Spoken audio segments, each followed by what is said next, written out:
Na konferencii inovácie vo výrobe a logistike som vlastne hovoril o našich skeneroch značky ProGlav, ktoré sú obliekateľné skenery na chrbát ruky.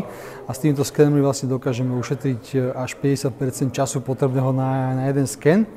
Je to vlastne len tým, že tá ergonomia toho zariadenia je veľmi dobrá a vieme vlastne uvoľniť týmto operátorom ruky a tým pádom ten operátor môže mať voľné ruky, voľné prsty a môže zdvíhať, pikovať alebo teda robiť iné pohyby a procesy bez toho, aby musel odkladať nejaký skener niekam na stôl. To riešenie je veľmi ľahké, má 40 gramov cca a tým pádom je veľmi priateľské voči svalovom zaťaženiu na predlakti.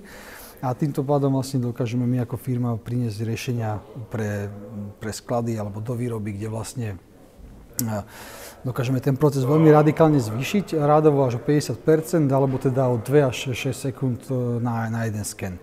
Takže toto vlastne bola téma, o ktorej som hovoril ja.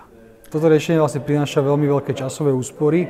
Hovoríme rádovo o 5 až 6 sekúnd, alebo 2 až 6 sekúnd na jeden sken, čo vlastne počas toho roku, počas toho jednej pracovnej smeny pri istom počte ľudí sa dokáže narátať až na 1600 hodín ročne v niektorých prípadoch.